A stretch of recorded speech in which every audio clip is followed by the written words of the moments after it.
Hi guys, how are you? Oh, good. Hiya. Good. So to start, Benicio, one of my favorite parts about this movie was watching Zaza's injuries get worse and worse as the movie goes on, and he's just bloody every time.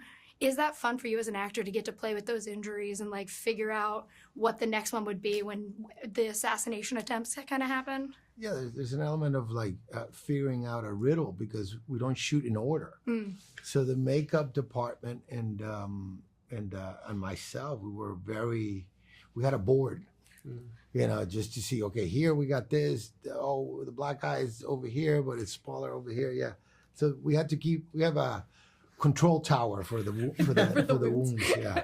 Well, I love it. And it's I wanted to talk about costumes because you two have kind of opposite costume journeys.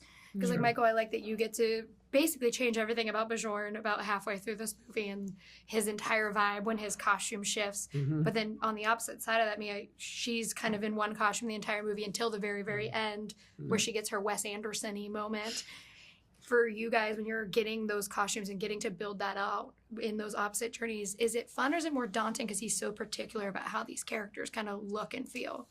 I think it's interesting that you say that it's sort of the same thing, because actually it kind of feels like when we meet her, so plain, very pared back, but that almost feels representative of the canvas. And then the story goes, and then there's a little bit of paint that's added there, and then a bit of paint that's added there. And then it just gets a bit more light and shade, and more things start to happen. And then she gets green stockings, and red lips, and tippy head-rimmed nails, and everything sort Cartier rosary. And the Cartier rosary, and the Dunhill pipe, and then it's all very glamorous, and I kind of want to be her in real life. But it's it's the internal growth that she's experienced that's externalizing itself. And then, we have this lovely moment at the end with Zsa Zsa and Liesl in Chez Zsa Zsa. And it's kind of okay, the whole thing it's grown, it's evolved, it's changed. Yeah. So, yeah. I mean, the costumes are very, very special in Wes's movies. And, he's working with Milena Canonero for many years now. And more so than on other projects I've worked on, the costumes are, and hugely instrumental in building the character and helping you feel like you're going into a different realm. Yeah. Well, yeah, and I wanted to ask all of you guys. So, I'm a big Wes fan. I've seen everything he's done, and I realize you can kind of categorize all of his movies in the explorations of grief, the ones that are a little bit, they're sad, but they're also very nice. It's like a family drama, and this is a mix of a family drama, but also one of the funnier Wes Anderson movies that exists. Is it fun to get to play with comedy in something that is so structured like his movies, or is it a little bit more I have to get this right because it is so it has to look this way, it has to feel this way? I think it's a combination of both of them. I think he is very funny, and for me, I was kind of what I get from Wes is that he wants you to be truthful. Whatever actors do to be truthful, he wants that. He really wants that. So he was never really you got to be funny here. We got to get a laugh here.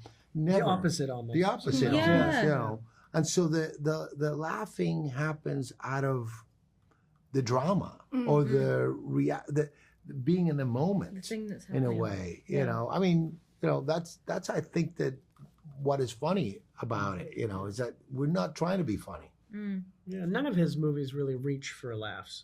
It's sort of just happens. And you just feel for the character. I think, and a lot of his humor comes from how tragic his characters are now, how deeply you feel for them. Yeah, how wounded and broken, and handicapped they are.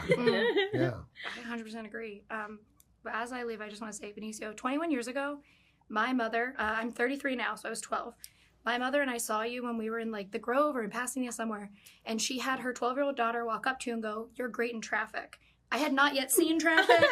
She just made me do it. Oh, yeah. And it has made me have a very lifelong affinity for you because you were so nice to this little kid who came up and was like, "Traffic's a great movie." Oh my great God, work. This is such a sweet And so I was I told my mom, I was like, I'm interviewing Benicio del Toro tomorrow. She goes, oh my God, bring up that we met him. I was like, okay, well. Says a lot about your mom that she put you up in that. She did it all the time when we lived in California. She'd be like, go, Well, Rachel, you're go. back to that because maybe I believe that. I was like, wait a second, you're not traffic? Okay, cool. Yeah, and all your friends were like, you're adorable. I was like, thank you. My mom makes me do this. My mom makes me do this.